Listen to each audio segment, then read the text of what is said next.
She spent her life serving justice from the bench, until one officer saw her as just another black woman in a car. What happened on that sidewalk flipped everything.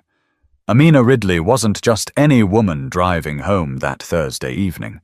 She was a federal judge with 28 years on the bench, a former public defender, a mother of 2 grown daughters, and a widow who hadn't quite figured out how to stop working.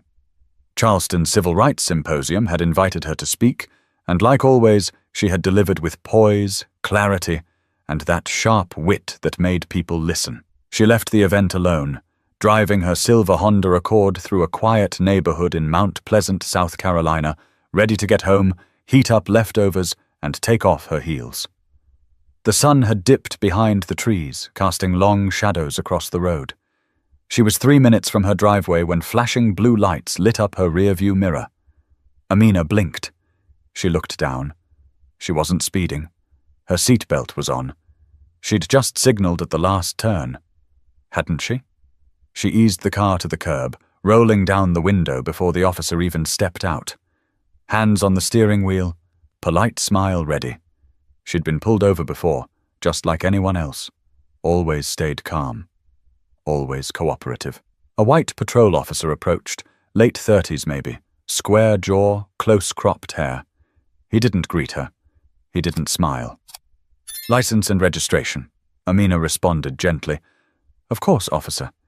May I ask what the violation was? You didn't use your turn signal back there." She paused. "I believe I did, but—" "All right. 1 moment." She opened her glove compartment and retrieved her documents. As she handed them over, she added with a warm tone, "My name is Amina Ridley. I'm a federal judge. I'm just coming from a speaking engagement downtown." The officer didn't even look up. He took the documents and turned away without a word. That was odd. She waited. 3 minutes. Then 5. When he returned, his tone had changed. "Step out of the vehicle." She blinked again. "I'm sorry?" "I said step out of the car, now." There was no yelling, no cursing, but his voice had a charge behind it. A snap. "Officer, I don't understand. Is there a reason you're asking me to exit my car?" "You're being combative. Step out now, or I'll remove you myself." Her stomach sank. This wasn't about a signal. "Sir, I am not being combative. I have fully cooperated with—" "I'm not going to tell you again." Her hand trembled as she opened the door. Her heels touched the pavement, slow and steady. She kept both hands visible. "Turn around." People had started to look from porches. A couple across the street stood frozen near their mailbox. A boy filming from the sidewalk had already hit record. "What's going on?" she asked calmly. "I've done nothing wrong. You're resisting." She was spun around and felt cold metal tighten around her wrists. "Officer," she breathed, trying not to let her voice shake. "This is a mistake. My ID, my position—" "Doesn't matter," he interrupted. "You think your job makes you above the law." That's when she realized. He wasn't listening. He didn't care who she was. Or maybe he did. And this was about something else entirely. She glanced toward a young woman nearby who had her phone out, filming in silence. Their eyes met. Amina gave the faintest shake of her head. Not in shame. In disbelief. The sidewalk was uneven beneath her. The cuffs pressed into her skin. She didn't fight. She didn't cry. She didn't plead. She knew better. But inside, something twisted. But what neither of them knew was that this stop was about to spin far beyond control. Officer Chad Rusk kept his back straight as he called in the stop, his radio voice flat and practiced. He never once glanced back at the woman he'd just cuffed. Judge Amina Ridley sat on the edge of the sidewalk, her wrists bound tightly behind her, knees stiff from the awkward angle. Her car door was still open, her purse on the passenger seat, her ID lying visible beside it, clearly marked U.S. District Court, Southern District of Georgia. He hadn't even looked at it properly. She knew. She saw his eyes flicker over it, then away, like it meant nothing. She inhaled slowly, grounding herself. "Officer," she tried again, "if you'd take a second to verify who I am, you'll see this is all a terrible misjudgment." Rusk didn't reply. He was pacing now, hand resting on the butt of his gun, glancing at the nearby homes like he was scanning for threats. But there were no threats, just cell phone cameras, curious neighbors, silent judgment. A silver-haired man stepped onto his front lawn, cautious but firm. "Is everything all right?" he called out. "Go back inside, sir," Rusk barked, not turning around. The man didn't move. "That woman's a federal judge. I saw her speak at Burke Hall earlier today." That stopped Rusk, but only for a second. "Sir, I said go back inside." There was tension in the air now, not loud, not chaotic, but sharp, like the silence just before a storm. Rusk turned to Amina. "Why didn't you mention all this when I first pulled you over?" She looked up, calm but tired. "I did, twice." He stared at her like she was lying, like she was a trickster, a problem. He walked back to his squad car. She could hear him muttering under his breath. She shifted her legs slowly, trying to stretch. Her arms were going numb. Another officer would be here soon, someone older, someone who might know her. Maybe then this could be fixed. But 5 minutes passed. Then 10. No backup, just murmurs growing louder across the street. A young man in a Howard University hoodie approached cautiously. "Ma'am, are you okay?" he asked. Amina turned her head and nodded gently. "Please don't intervene. Just record." He already was. Rusk whipped around. "I said back up." The young man didn't move. "I'm standing on public property, sir." "Back up or you'll be detained too." "Then I guess I'll be detained," he said, not raising his voice, not stepping closer. For a second, no one moved. Then a voice crackled on Rusk's radio. "Back up en route." He turned back toward Amina and sneered. "You think your title means anything out here?" She met his eyes. "I think it should." He paced again. More anxious now. He could feel the neighborhood turning on him. Not violently, not loudly, but with a kind of still defiance he didn't know what to do with. Amina didn't raise her voice. She didn't scream. She didn't curse. But her silence spoke volumes. When a second patrol car finally arrived, the door opened and out stepped Officer Larissa Brenner, mid-40s, Latina, serious-eyed and calm. She looked down at Amina, back at Rusk, then to the ID on the seat. "Is this hers?" she asked. "She said it is." Rusk replied, folding his arms. Brenner frowned. Picked it up, read it carefully, then looked back at Amina. "Ma'am," she said gently, "is your name Judge Amina Ridley?" "Yes." Brenner's face barely moved, but something behind her eyes shifted. She turned to Rusk. "You cuffed a federal judge?" She didn't comply. Got aggressive. "She's sitting on the sidewalk in heels, Chad." "I had reason to detain her." Brenner glanced back at the growing crowd. The phones. The quiet fury. "Unlock the cuffs." Rusk hesitated. Now." He finally knelt, fumbling with the keys. The cuffs clicked open. Amina rolled her wrists slowly, biting down the soreness. Brenner helped her to her feet. "I apologize, ma'am." Amina nodded. "I want your badge numbers, both of you." Brenner gave hers immediately. Rusk hesitated, but then muttered his own. "You'll be hearing from the court," Amina said, fixing her sleeves. But things didn't cool down. They escalated in a way no one could have predicted. She didn't cry in the moment. Not in front of them, not in front of the neighbors or the teenagers filming from across the street. But the cuffs had left deep red marks on her wrists, and as Amina Ridley sat in the back seat of Officer Brenner's patrol car for safety, the sting settled in. Not just the physical ache, but the humiliation. She'd presided over murder trials, corruption cases, immigration hearings. She'd faced armed defendants, crying mothers, stone-faced prosecutors. But she had never been made to feel small quite like this. Not by a stranger with a badge who looked her in the face and saw nothing but a target. Brenner sat in the front, speaking quietly into her radio. She wasn't hostile, just professional, and maybe a little worried. Amina leaned forward slightly. "Am I under arrest?" Brenner didn't turn around. "No, ma'am. You're being detained for now while we sort this out. Detained for what, exactly? A traffic signal? Brenner hesitated. Officer Rusk said you were non-compliant. Amina let out a breath. You saw the footage. He never asked twice. Brenner finally turned to meet her gaze in the rearview mirror. Her voice lowered. I'm going to be honest with you. This is a mess.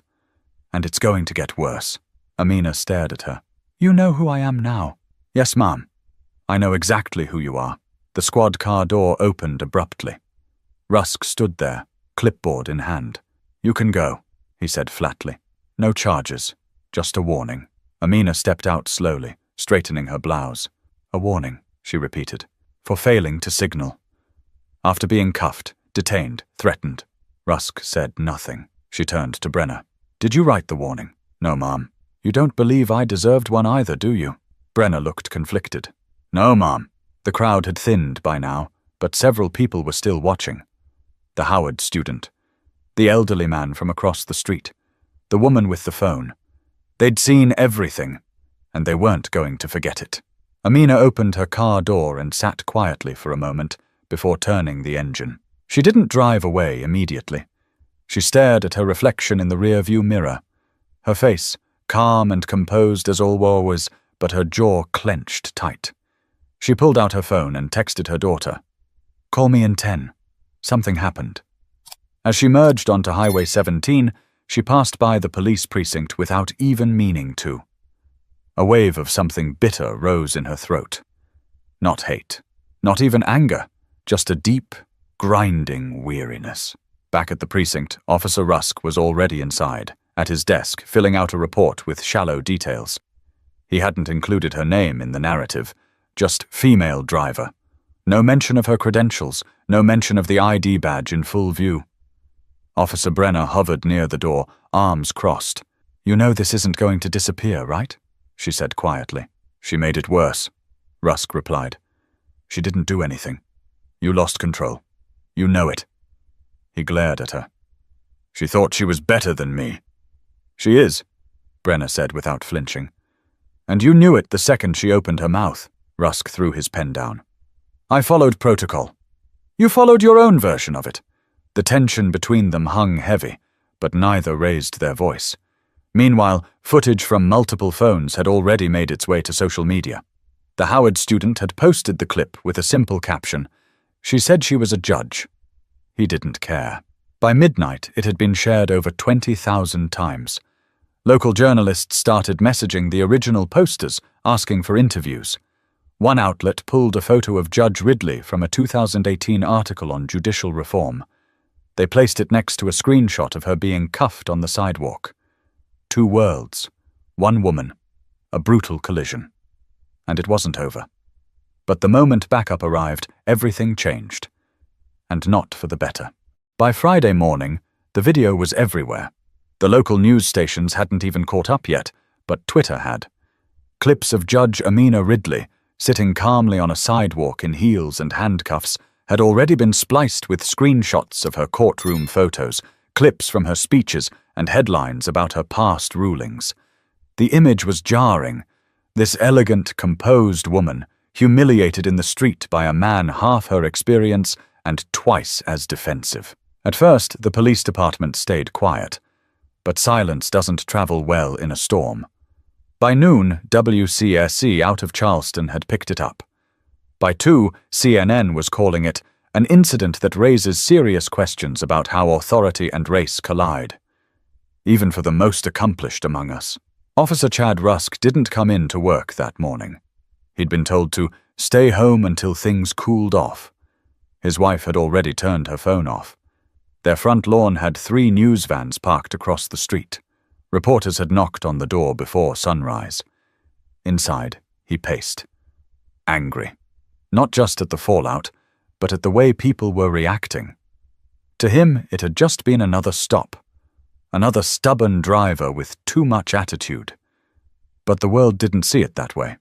They saw the footage, the clipped tone, the refusal to listen, the power move, the cuffs. And they saw her. Judge Ridley hadn't made a statement. She hadn't posted anything online. But people were speaking for her. Lawyers, civil rights groups, former students, fellow judges. They all said the same thing. If this could happen to her, it could happen to any of us. At the courthouse, things were tense. Some clerks whispered in the hallway. A few employees gave her space. But others, especially the ones who'd seen her break glass ceilings over the years, rallied quietly behind her. Flowers arrived at her chambers with no names. A note on her door simply read, "We saw. We stand with you." She showed up to work as usual. Early. Composed. In black slacks, a blazer, and her signature red lipstick. Her court calendar remained full. No comment to press, no social media rants. Just silence, and the full weight of her presence. But outside the courthouse, a small group had already begun to form. Mostly young people, some holding signs. Judge Ridley deserved better. Justice should wear no chains. The story spread further when it reached Baltimore, then Dallas, then Sacramento. It wasn't just about the incident anymore. It was about what it revealed. That power doesn't protect you from bias. That being educated, successful, and polished doesn't make you immune to being treated like a threat.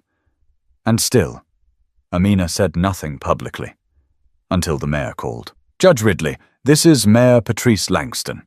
I want to extend my sincerest apology and offer to speak with you privately." She paused on the phone. "Thank you. But there's nothing private about this situation anymore. I understand. But I believe if you speak publicly, it could help shape the conversation." "I'm not interested in shaping anything right now," she replied. "I'm still processing being handcuffed for asking a question." There was silence on the line.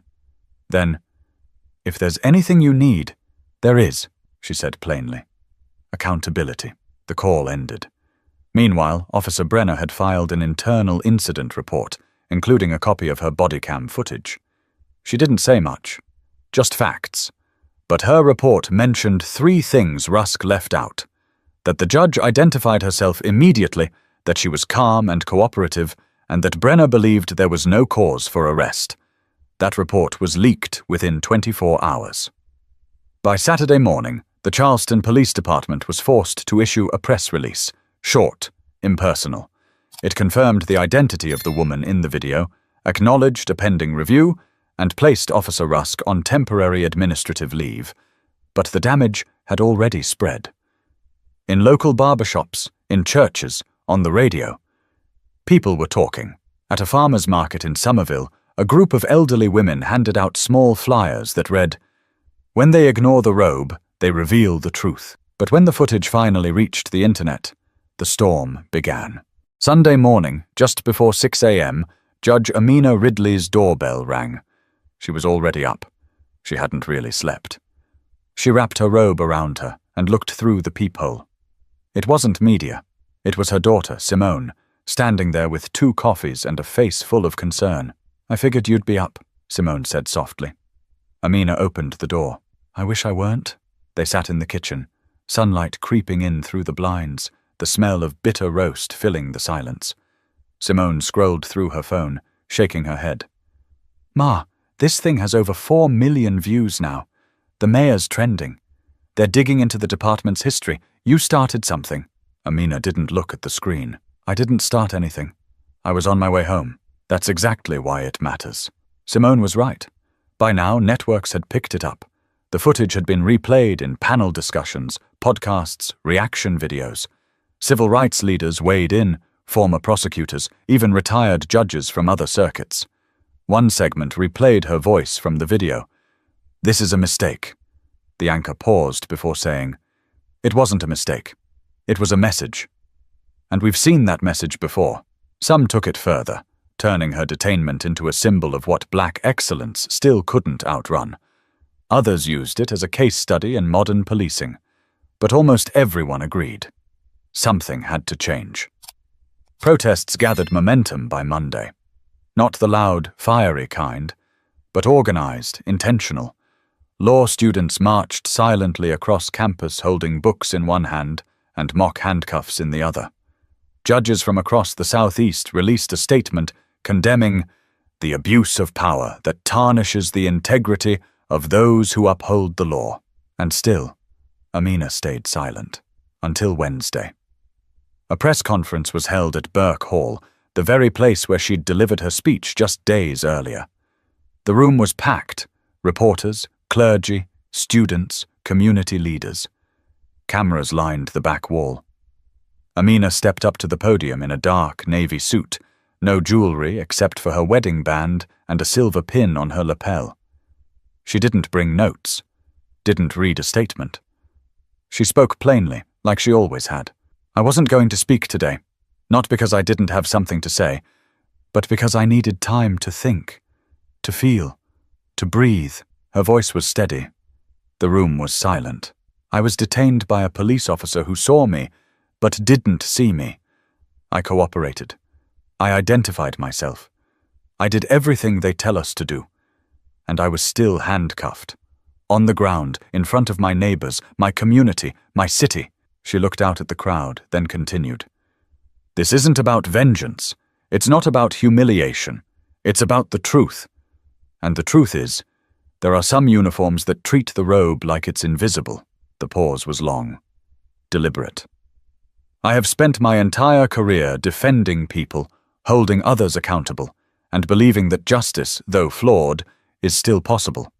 But justice isn't just a courtroom word. It's a human promise. Her voice caught slightly, but she kept going. I will not press charges against Officer Rusk. I am not seeking revenge. I'm seeking reform, real reform. I want mandatory training on bias, on identity, on restraint. I want law enforcement to remember that a badge doesn't protect you from your own assumptions. The applause was quiet at first, then louder, standing. Simone stood near the back, her eyes wet but proud. Later that night, national outlets ran clips of the speech. Headlines called it Grace Under Fire. Some praised her dignity. Others criticized her choice not to pursue legal action. But something had shifted. A school in Charleston began offering a new seminar titled Power, Bias, and the Law. Churches opened dialogue groups. Community forums popped up across South Carolina. Even Brenner, the second officer, requested to be reassigned to internal affairs, quietly and without press. Rusk, meanwhile, had disappeared from public view. His name still floated through comment sections, but there was no statement from him. No apology. No reflection. He'd been offered union representation. He accepted, but the noise didn't die down. He wasn't arrested, but he wasn't invisible either. And that may have been the real consequence. But when she finally broke her silence, it wasn't vengeance she served. For a week, Judge Amina Ridley returned to court like nothing had happened. She walked into her courtroom, greeted clerks, reviewed motions, and ruled with the same level head she always had. But everyone felt the shift. Lawyers stood a little straighter. Officers entering her courtroom showed more restraint. The silence in the gallery lingered longer. She didn't bring up what happened. She didn't need to. Her presence did the talking now. But outside her chambers, the pressure was mounting. The Charleston Police Department launched an internal investigation. It was procedural, technically standard, but this wasn't a routine case. The public demanded transparency. Civil rights attorneys called for Officer Rusk's dismissal. Protesters called for charges. And the judge? She stayed the course. Then came the city council meeting. Held in a packed chamber with local media present, it wasn't supposed to be about the Ridley incident. The agenda had been printed long before the video went viral. But public comment took over. Residents from every part of Charleston lined up to speak. "I've lived here 42 years, said an older man with a veteran's cap. "And I never thought I'd watch a judge be treated like a suspect for asking a question." A high school senior added, "If a woman like Judge Ridley can't be heard, what chance do the rest of us have?" Even Brenner, seated silently in the back, was moved. She had filed a follow-up memo to her report, this time explicitly requesting that the footage from both her and Rusk's body cams be released to the public. Within hours, the mayor's office agreed. When the full video dropped, it was worse than many expected. Rusk could be heard referring to Amina as one of them, muttering under his breath about people thinking they're above the rules. His tone was aggressive, dismissive, personal. The court of public opinion turned quickly. He hadn't just overstepped, he revealed what many feared, that power, when unchecked, becomes entitlement. The Charleston Police Department had no choice. 2 weeks after the stop, Rusk was officially terminated. No charges, no arrest. But he was gone. The press reached out, no comment. He'd moved out of his home and relocated temporarily to his brother's place in Tennessee. The union tried to stir support, but the weight of public backlash was too heavy. Nobody wanted to touch it. Meanwhile, Judge Ridley remained measured. She declined interviews, avoided social media, and continued to hold court. But her impact wasn't fading. It was spreading. At Benedict College in Columbia, a group of black pre-law students launched the Ridley Watch, an initiative to monitor local courtrooms and document interactions between officers and civilians. In Savannah, a public defender's office added a community education session called Know Your Power, inspired directly by Ridley's story. But what hit the hardest came from someone unexpected. Officer Larissa Brenner. One night, she sent a handwritten note to the judge's office. No cameras, no press. It read, "Your silence in that moment taught me more than a year of training ever did. I'm sorry you had to carry that burden. I'll spend the rest of my time in this uniform trying to be the kind of officer who deserves the public's trust." Amina didn't respond, but she read it twice. That same week, she was invited to give the keynote address at the annual American Judges Association conference in San Diego. Her title? Respect, Power, and the Fragility of Assumptions. She didn't speak as a victim. She didn't demand pity. She stood at the podium and told a room of judges from all over the country, "We have to stop pretending that credentials protect us. We are only as safe as the people willing to see us." A pause. "And when they don't see us, we still must stand." Her message wasn't about fear. It was about clarity. What happened to her could happen to anyone, just not everyone could survive it with their dignity intact. But for Judge Amina Ridley, it was never about punishment. The incident that started on a quiet residential street had become something far larger than Amina Ridley ever intended. She hadn't set out to make a point. She hadn't staged anything, hadn't asked for anyone's sympathy. But life had a way of forcing certain people into the spotlight, even when they weren't asking for it. 1 month after that traffic stop, she sat alone on the rooftop terrace of her building, a cup of tea cooling beside her. The city stretched quietly below. No reporters outside now. No chants, just space. Quiet. She pulled out a small notepad. No screens, just pen and paper.